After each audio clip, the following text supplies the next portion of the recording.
Before I tell you how everything unraveled, you need to know this. There's nothing more painful than giving everything you have and still being told it's not enough. Sometimes the deepest wounds come from the people you raised, the people who once held your hand as children and now barely look you in the eye. I was just trying to help, and I lost everything in the process. Stick with me to the end, and you'll see why walking away was the best thing I ever did.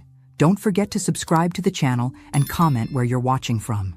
It was early March in Ohio, still cold enough to see your breath in the morning, but not cold enough to stay inside all day. I remember that because I was in the garden, deadheading the last of the frostbitten mums, when the phone rang. It was Brian.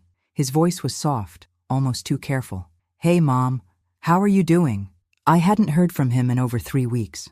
Not unusual. Since his marriage to Tiffany, our calls had become less frequent, shorter, polite, but distant. I told him I was fine, that I had been keeping busy with the yard and sorting through some of Harold's old things. That was a lie. I hadn't touched Harold's closet since the funeral. Just the smell of his old jackets would bring me to my knees. But Brian didn't need to know that. "You've been alone for a while now," he said. I don't like the idea of you rattling around that big old house by yourself." I laughed a little, nervously. "I've managed. It's quiet, but it's home." Then came the pause, that hesitation in his tone, the kind that tells you what comes next has already been rehearsed. "I was talking with Tiffany and, well, we think maybe you should come live with us for a while." My heart skipped. "Live with you?" "Yeah, I mean, it'd be good for the kids. They miss you. And we've got that spare room, you know? You wouldn't be in the way." I didn't answer right away. Something about it felt off, not bad, just unexpected. The last time I visited, Tiffany barely spoke 2 sentences to me. She was always busy, always somewhere else, always glued to her phone. And Brian, he looked tired even back then, thinner than usual, eyes sunken like he hadn't slept in days. But the idea of being closer to my grandchildren stirred something in me. Maybe I was being silly. Maybe I had let my loneliness speak louder than my judgment. "I'll think about it," I told him. I sat with the thought for a full week. I walked through my empty house, past the family photos gathering dust, the old armchair Harold used to nap in, the teacups I hadn't used in months. I thought about the nights where I made dinner for one and left the TV on just to hear another voice in the room. And then I made the decision. I packed a suitcase. Not everything, just enough for a long stay. I left my house the way I found it. Quiet, a little sad, but still standing. I drove down to Brian's place, 2 towns over, with a heavy heart and cautious hope. When I pulled up, no one came out to greet me. Tiffany opened the door after I knocked twice. She didn't smile. "You're early," she said, stepping aside. The house smelled like takeout and diapers. Toys scattered the floor. The TV was blaring some cartoon I didn't recognize. Brian came down the stairs with the baby on his hip and hugged me quickly. Too quickly. The boys barely looked up. He pointed to the guest room. "We cleared it out for you. It's not perfect, but it's something." I stepped inside.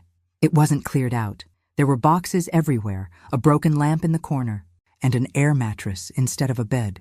No closet space, no place for my things. I smiled anyway. "It'll do," I said softly. I spent the first night lying on that air mattress, staring at the ceiling, listening to the sounds of a house I didn't belong to. I told myself this was temporary, that I was needed, that this was what family did for each other. But I couldn't shake the feeling that I had walked into something that had nothing to do with me being alone, and everything to do with them needing something from me. I didn't know it yet, but I had just stepped into a slow, quiet kind of betrayal, the kind that doesn't break you all at once. It chips away, day by day, until there's nothing left to give. The days that followed were filled with small silences and subtle dismissals. I tried to be helpful, offered to cook, to clean, to watch the boys while Tiffany scrolled endlessly on her phone or disappeared upstairs for hours. But nothing I did seemed to land right. Tiffany barely looked at me, and when she did, her expression hovered somewhere between forced politeness and quiet irritation. Brian was always busy, either working late, pacing the kitchen on tense phone calls, or retreating into the garage with a beer in hand. I asked him once if everything was okay, and he gave me a half smile that didn't reach his eyes. "We're just stretched thin, Mom. You know how it is. 2 kids, bills, work. It's a lot." I nodded. I did know how it was. I raised him through tougher years than this, with far less. But I didn't say that. I just kept smiling, kept offering to help in whatever way I could. One morning, Tiffany stopped me in the hallway. "Hey, do you mind not using the washer during the day? The electric bill's been really high." I blinked. Of course, I didn't realize. I only did one load. "It's fine," she cut in, walking away before I could finish. Another time, she sighed audibly when I left the bathroom light on for too long. Then it was the heating, then the water. Every gesture I made, folding the kids' clothes, sweeping the floor, even buying groceries, seemed to be met with quiet judgment. And then came the bills. Brian brought it up like it was casual, over dinner, with the boys half asleep at the table. "I know it's a little awkward," he said, avoiding my eyes, "but things are tight right now. If you could maybe help with the hypotheca, just until we get caught up, I'd really appreciate it." I looked at him, stunned. "Of course," I said, almost automatically. "Just tell me what you need." I dipped into my savings that same week, transferred enough to cover half the monthly payment, thinking it would be a one-time thing. But the next month, he asked again, and the next. It became expected, not requested. I didn't protest. I wanted to help. I told myself that's what mothers do. But deep down, I began to feel like a line had been crossed, not by the request itself, but by the coldness with which it was received. I began to see things I hadn't noticed before. Brian's phone buzzing late into the night, his quick switch to another tab when I passed behind him at the kitchen counter. Tiffany's shopping bags from stores I knew weren't cheap, despite her constant complaints about money. And always, the tension that seemed to hang in the air like humidity, heavy, invisible, suffocating. One evening, I made a roast, the kind Brian used to love when he was little. I set the table, even folded napkins like I used to at home. I thought maybe this would be a way to connect, to soften the edges. But Tiffany didn't come down until after we had eaten. She glanced at the empty plate I had saved her, looked at me and said, "Next time, just ask. I don't really eat red meat." She didn't touch the food, just grabbed a protein bar from the pantry and went back upstairs. I sat at the table long after everyone had left, staring at the untouched roast, listening to the dishwasher hum in the background. I wasn't wanted here. I was useful, a wallet, a babysitter, a maid, and yet I stayed because I loved them, because I still thought I could make it work. But the walls were already cracking, and I hadn't yet realized how little I was truly seen. The moment that would shatter everything was just around the corner, and it would come from the mouth of the one person who had always made me feel invisible. It happened on a Thursday. The boys were cranky that day. Too much screen time, too little fresh air. Tiffany had barely emerged from the bedroom, and Brian had been glued to his laptop in the kitchen since early morning. I spent most of the day calming tantrums, cleaning spilled juice, and folding laundry that wasn't mine. By dinner, I was exhausted. I made chicken casserole, the kind that feeds a family and stretches the leftovers. I set the table like always, called everyone down, and tried to pretend like this was normal, that I belonged. Tiffany sat across from me, scrolling through her phone between bites. Brian chewed in silence, his eyes fixed on the screen of his laptop propped beside his plate. The kids bickered, poked at their food, and eventually got up before finishing.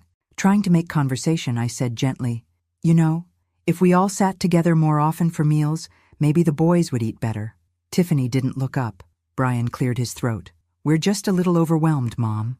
That was when Tiffany raised her head. Her voice was flat but laced with something sharp beneath the surface. "You're always making little comments, Maggie, like we don't know how to run our own house."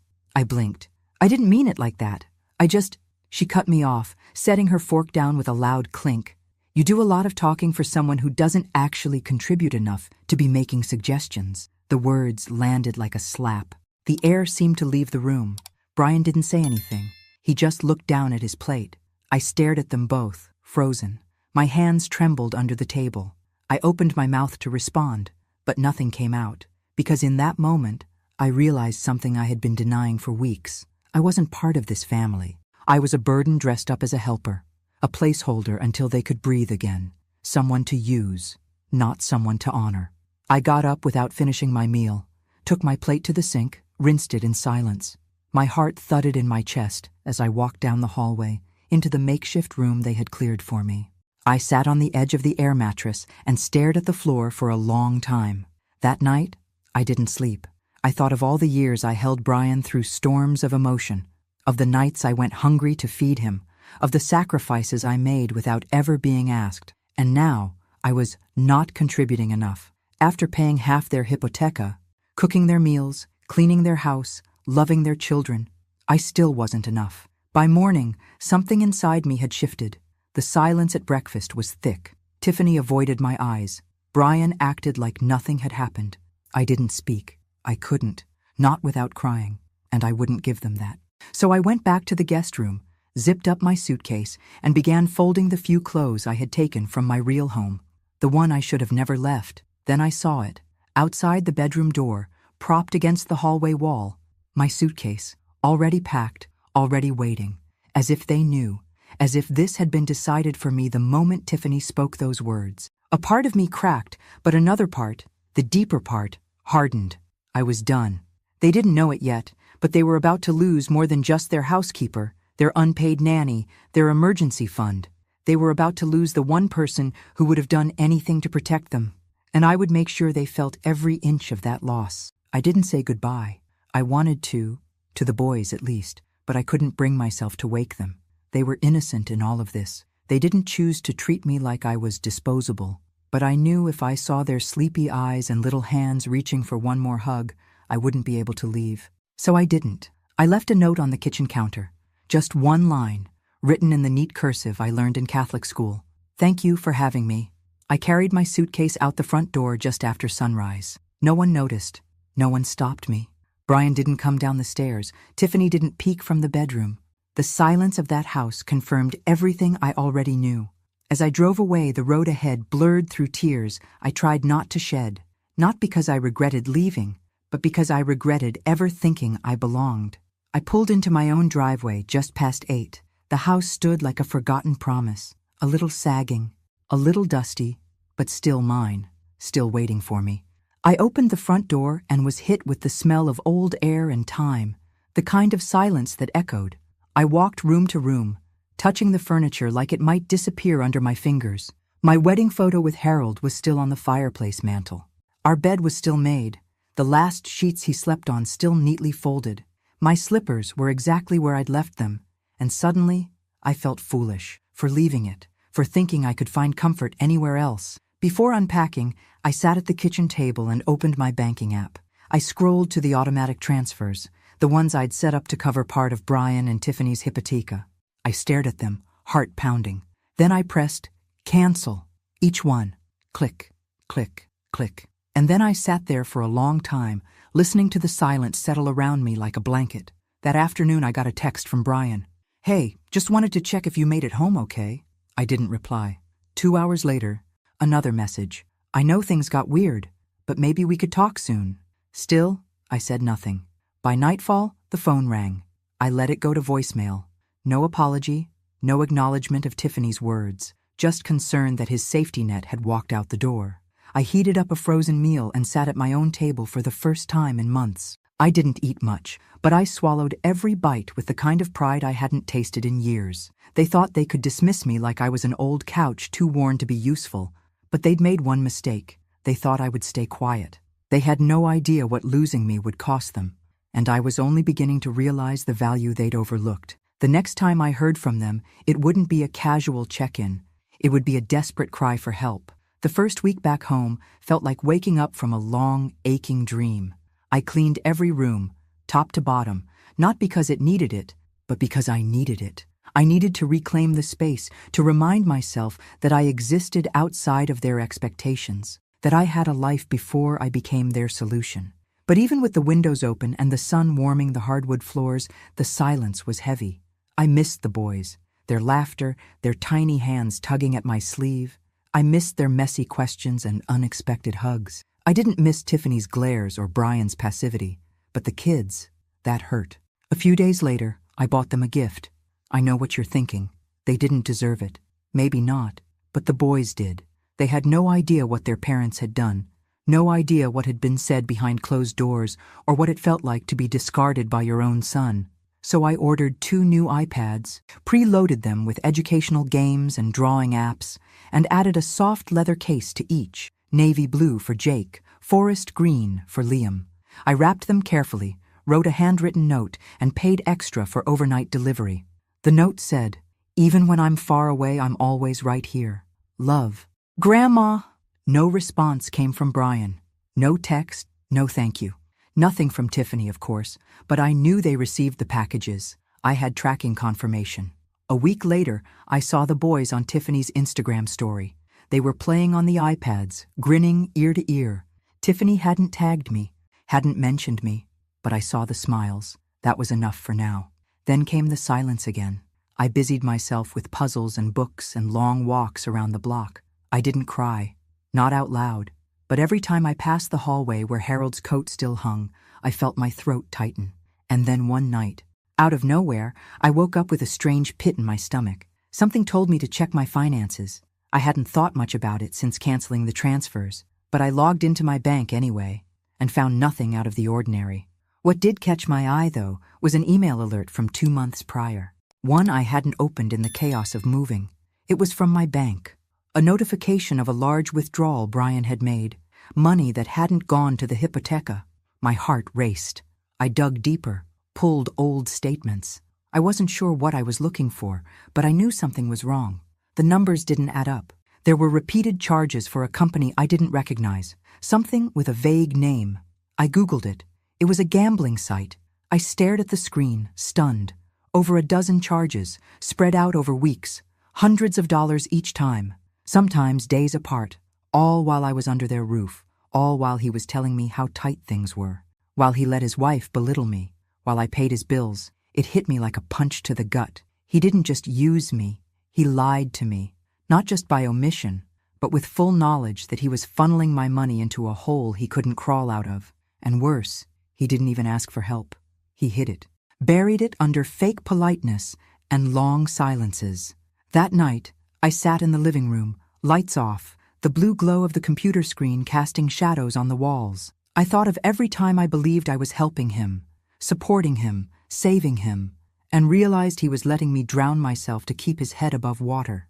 I didn't cry, I didn't scream, I just sat there. And for the first time in my life, I felt something I had never felt toward my own child. Resentment, not the sharp kind, but the slow, acidic kind that eats at your ribs.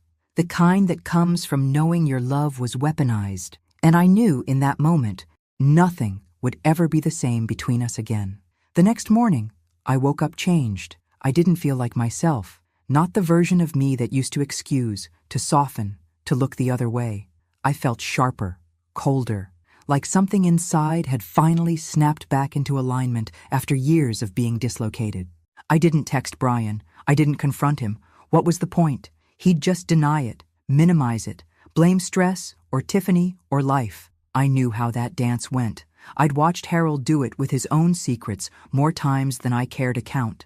But this wasn't about Harold. This was about me. I opened a new savings account that day. One Brian couldn't touch, transferred everything I had left, closed the old one, canceled the card I'd once handed to him just in case, deleted every automatic payment that had his name attached to it. Then I changed the locks on my front door.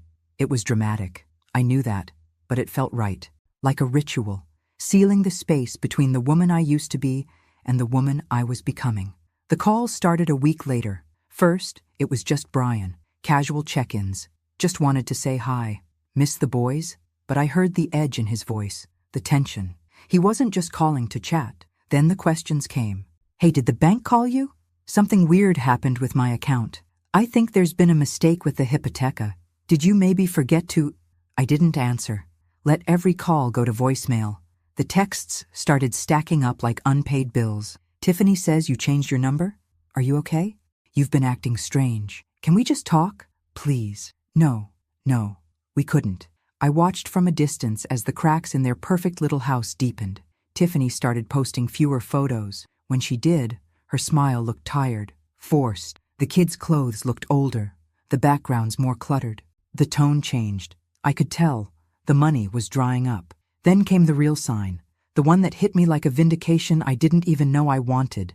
A letter from the bank, addressed to me by mistake, or maybe on purpose, since I'd once co-signed something I barely understood. Pre-foreclosure notice. I stared at the word delinquent like it was written in fire. That same night, Brian called again. I didn't answer. He texted instead. I know you're upset, but Mom, we need help, just this once. Please. No apology, no acknowledgement of the gambling, the lies, the betrayal, just desperation. And I'll admit it, a part of me ached to fix it, to make everything right, to be the mother who swoops in, who saves the day, who earns back her worth through sacrifice. But that part of me was dying, starved by years of one-sided giving.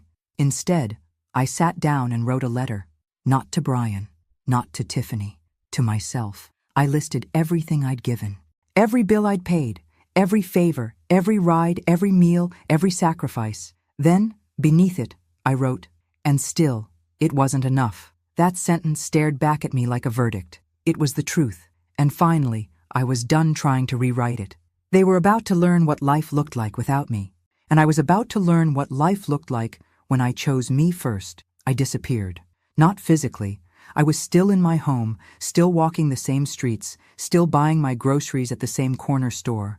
But emotionally, digitally, spiritually, I vanished. I shut down Facebook, blocked Brian's number, changed my email, turned off notifications for everything. I needed silence, not the heavy, painful kind I'd lived with since Harold died, but a new kind, clean silence, the kind that makes space for something better. I started small, a walk every morning, just 20 minutes through my neighborhood, past the same mailboxes and barking dogs and hedges I'd seen 1,000 times before.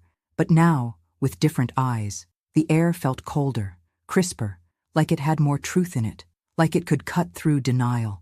Then I signed up for therapy.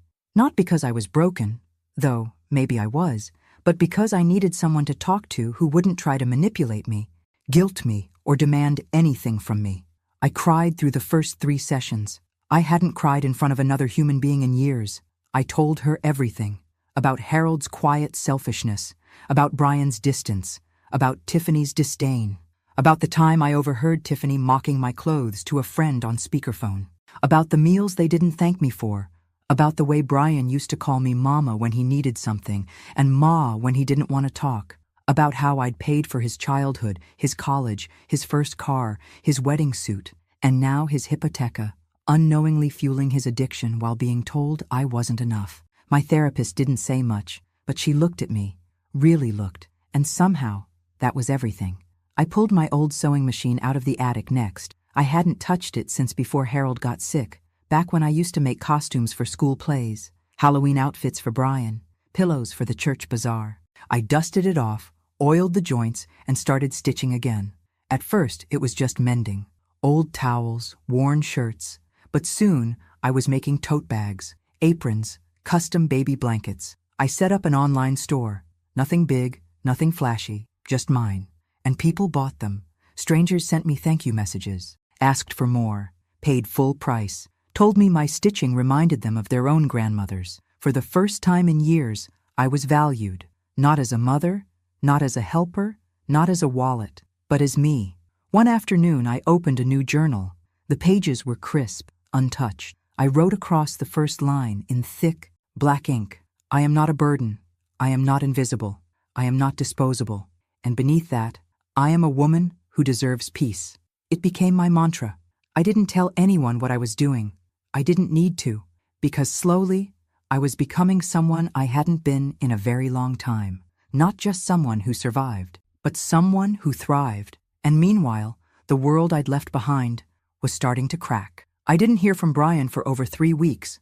Not a word, no texts, no calls, no last-ditch apologies. The silence was strange at first, eerie even, but not painful, just quiet, like the ringing in your ears after a fire alarm stops. You don't notice how loud it was until it's gone. But then, slowly, signs of their unraveling began to surface, subtle, like smoke seeping under a closed door. Tiffany's Instagram changed. She used to post curated photos of the boys in matching outfits, latte art, new home decor, all bright filters and toothy smiles. Suddenly there were fewer pictures, the captions got shorter, the smiles disappeared, and then, nothing. I checked once a week just to see, call it curiosity, call it concern. I told myself it wasn't spite. I just needed to know how far the echo of my absence had carried.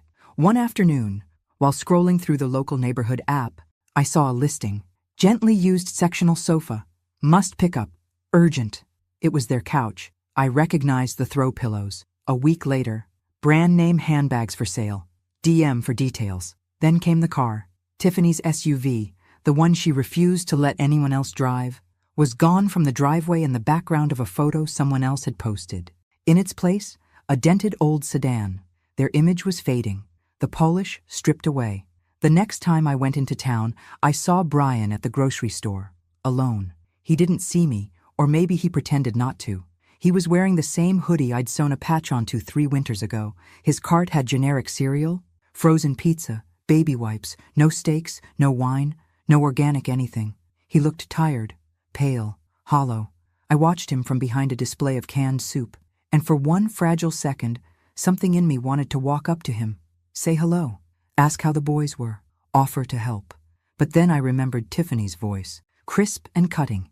You don't contribute enough to be making suggestions. So I let him pass. That night, I cooked myself a real meal, not frozen, not microwaved. I lit a candle, poured a glass of wine, set the table with the good plates, just for me.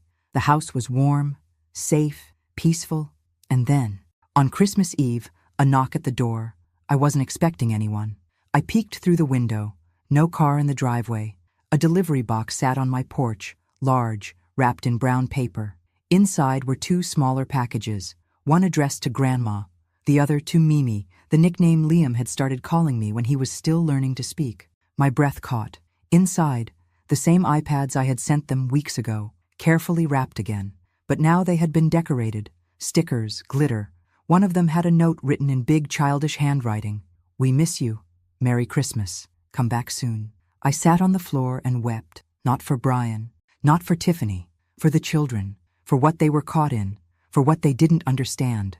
I wanted to run to them, hold them, tell them none of this was their fault. But instead, I walked to the hallway closet, pulled out 2 new jackets I had bought on clearance and never mailed, and began to pack another box. I filled it with love disguised as essentials, gloves, books, warm socks, small toys, and another note. A grandma's love doesn't need permission.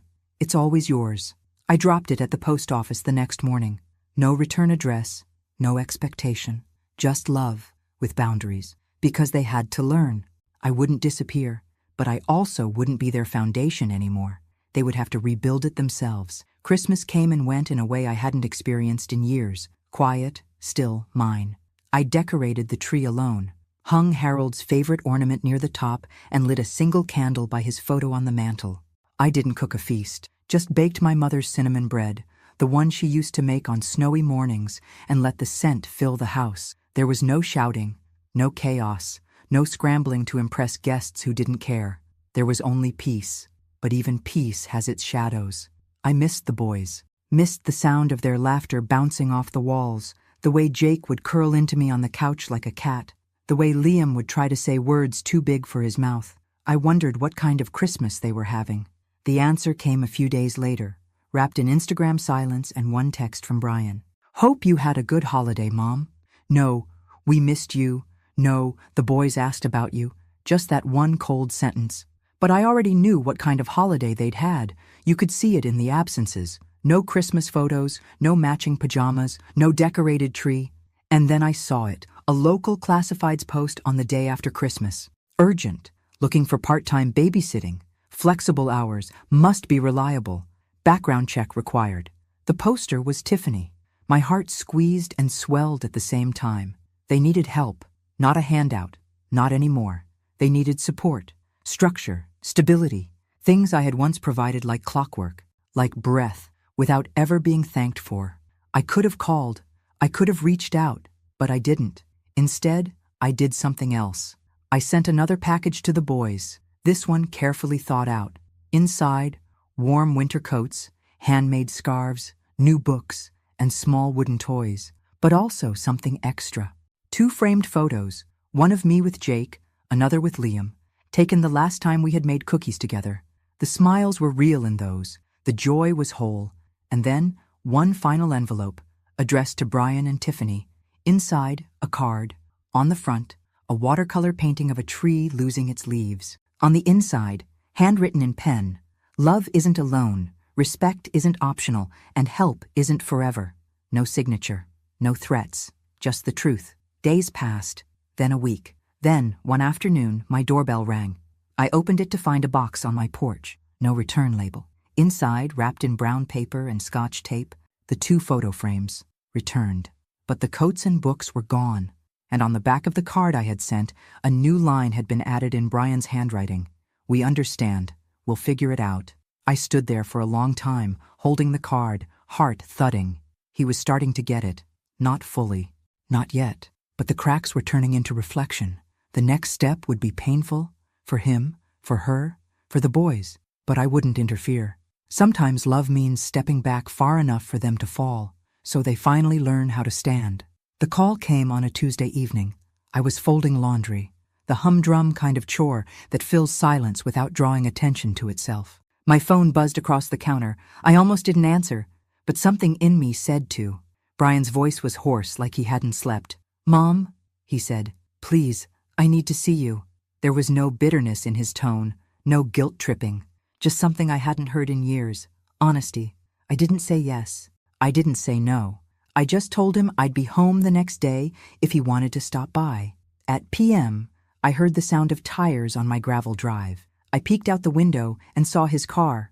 Not the old SUV, but a compact sedan that looked borrowed or bought cheap. He walked up the steps slowly, like his body was heavier than it used to be. When I opened the door, I barely recognized him. He'd lost weight. His eyes were sunken, his cheeks pale. The confident slouch he always wore, the one he picked up sometime after marrying Tiffany, was gone.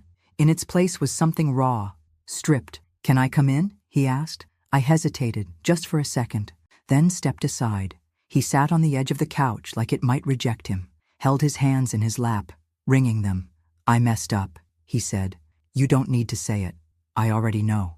I stayed silent. He looked around my house like he was seeing it for the first time. The worn armchair, the stack of books on the coffee table, the candle still burning on the mantel. "I didn't realize how peaceful it was here," he said quietly. Still, I didn't speak. And then he broke. "I'm in trouble, Mom," he whispered. I think I'm addicted to online betting. I tried to stop. I swear I did. But every time I felt overwhelmed, I'd pick up the phone. And Tiffany, she doesn't understand. She just wants the money back. That's all she ever talks about." He paused, choked on his words. "I ruined everything. The house is behind on payments. The kids ask why there's no heat some nights. Tiffany's talking about moving back to her mother's. I don't know what to do." And then came the question I'd been dreading, the one I knew was coming. "Can you help us? Just this once. We just need a little push. I swear I'll pay you back." I looked at him, really looked. This was my child, my baby, the boy I once rocked through fever and fear, now drowning in choices I couldn't make for him. And yet, I stood slowly, walked to the front door, opened it, and said, softly, but firmly, "Not today." He froze, blinking. "I'm not saying never," I said, "but not today. Not until you understand what it cost me to sit in this room alone while you let someone else humiliate me in yours." He tried to speak, but I raised a hand. Raised. "I loved you through every stage of your life. I sacrificed without asking. I gave until I disappeared, and you watched it happen. You let it happen. So now, you'll have to live in the silence you created." A tear slipped down his cheek. "I'm sorry," he whispered, and for the first time in a long time, I believed him, but it wasn't enough. He left 10 minutes later, didn't slam the door, didn't stomp, just walked to the car like a man learning how to carry the weight of his own mistakes. That night, I cried, but not for him. I cried for the mother I used to be, the one who thought love meant endless forgiveness. That woman was gone, and in her place stood someone new, someone ready to set the terms. 3 weeks passed, no calls, no texts, just silence. But this time, it didn't feel like punishment. It felt like space, a quiet between storms, a space for him to sit with himself, and for me to decide what I needed. Then one morning, just as I was about to head to the post office, there was a knock. I opened the door, and there he was, Brian, hair longer, beard unkempt. But his eyes, they were different, not desperate, not manipulative, just tired, honest. "Can I come in?" he asked. I nodded. He sat on the couch again, but not like a stranger. This time, like a man asking for the floor beneath him. I started going to meetings, he said. Gamblers Anonymous, every Tuesday and Saturday. I said nothing, just listened. I sold the SUV, canceled the credit cards, got a job doing deliveries at night. It's not much, but it's something. I'm trying, Mom. I really am. I waited. I knew there was more. I'm scared, he said. We're behind 2 months on the hypotheca. Tiffany, she's angry all the time. The boys hear everything. I don't want to lose them. He looked up at me raw. I need help, but this time I'm not just asking for money. I need structure. I need you to teach me how to be responsible, how to stop depending on everyone else. I swallowed hard. This was the moment, the crossroads. I stood, went into the kitchen, and returned with a folder. Inside, a payment agreement, a budget plan, a printed list of rehab clinics, and a separation checklist. He opened it slowly. His eyes widened. What's this? My terms, I said. I'll pay the past due amount on the hypotheca, just enough to keep the house from being taken. One time. That's it. From here on, you're in control of your money.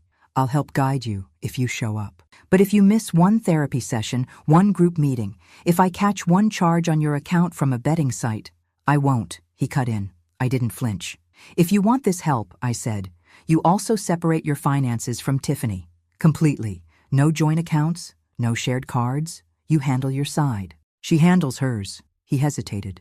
That's not going to go over well, he muttered. That's your call, I said.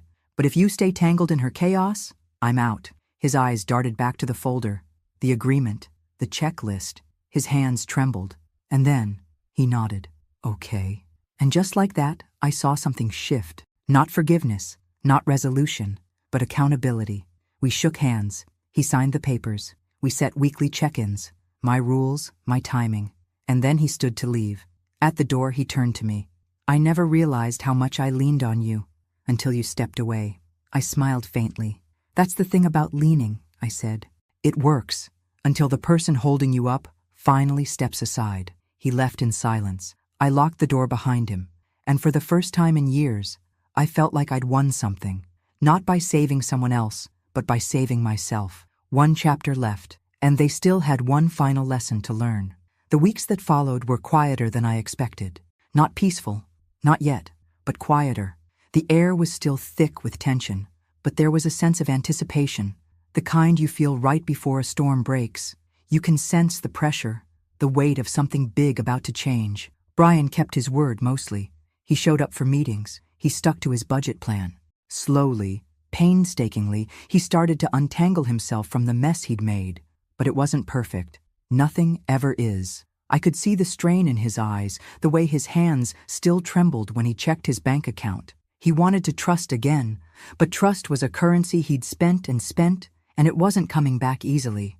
Tiffany, on the other hand, was not the same woman. She still posted her perfect pictures on social media, but the cracks were there. I could see it in her eyes when she came to drop off the boys. The tension between them was palpable. Every little thing set her off. The way he folded the laundry wrong, the way he left his shoes in the hallway. She would snap at him, then retreat to her phone like she could block him out. But the most telling moment came when Brian finally told her about his decision to separate their finances. He didn't do it in a dramatic way like you see in movies. No shouting, no fights, just a quiet, tired conversation at the kitchen table. I can't do this anymore, Tiff, he said, voice thick with something I couldn't quite place. I can't keep depending on you to solve everything. I have to do it myself. For me. For the kids. She didn't say anything for a long time. Then, finally, she spoke in a tone I'd never heard her use before. It wasn't harsh or cruel. It was small. You're right, she said softly. I've been waiting for you to fix it all. I thought we could just keep going, but I don't know if I can do it anymore either. They didn't get a divorce then. But there was something in the way he looked at her, not with resentment, but with acceptance. He had done what I had asked. He had made the choice to stand on his own feet, and it was hard, but it was happening, slowly. And I didn't offer my help. I didn't offer a shoulder. I didn't step in. I let them figure it out. A week later, I received a call from Brian. It was late. Around p.m., I'd just finished a project for my little side business and was cleaning up the kitchen when my phone rang. It wasn't the text I had expected. It wasn't a desperate request. It was just him. Mom, I've been thinking, I want to move out. I paused, setting the dish down in the sink. Are you sure? Yeah, he said, his voice steady. It's time. I can't keep living under this roof like I'm just a guest. I need my own place. I need to be able to take care of my kids the right way. It's going to be hard, but I can do it. I want to do it. I took a deep breath. You're right, I said, my voice tight but calm. You can do it. I know you can. I didn't tell him what I was thinking, that this was the moment. This was the first real step toward the future I had been waiting for. Not for me, not for them, but for him, his future, his stability. We ended the call with a promise, not to each other, but to ourselves. He was going to make it. A few days later, I saw him again. He was standing by his car outside a small duplex. He looked different, not just physically, though he'd gained weight and had cleaned up a little, but something else had changed. There was a quiet strength in him. He had done what I never thought he could. He didn't ask for help this time. Instead, he held out the keys to his new place, not in a boastful way, not like a man who had won, but like a man who had earned it. Mom, he said, his voice steady and clear, I did it. I paid for this place with my own money, and I'll pay the bills. I'll be a father, a husband, and a son. I'll do it my way. No more excuses. I nodded. I'm proud of you, I said, my voice breaking, though I wasn't sure why. I wouldn't have done it without you, he admitted, his voice thick with gratitude. But you didn't just give me the money. You gave me the space to find myself again. And that was enough. I hugged him tightly. The warmth of it didn't come from pity or regret. It came from a place of understanding. We had both fought this battle for so long, side by side, but never really together. Now, we were both standing on our own 2 feet, and I realized in that moment that I didn't need to save him anymore. He had saved himself. I watched him drive away, the car disappearing down the street, and I felt something I hadn't felt in years. Freedom. Not just for me, but for him, for all of us. And for the first time in years, I felt truly at peace. Thanks for listening. Don't forget to subscribe and feel free to share your story in the comments. Your voice matters.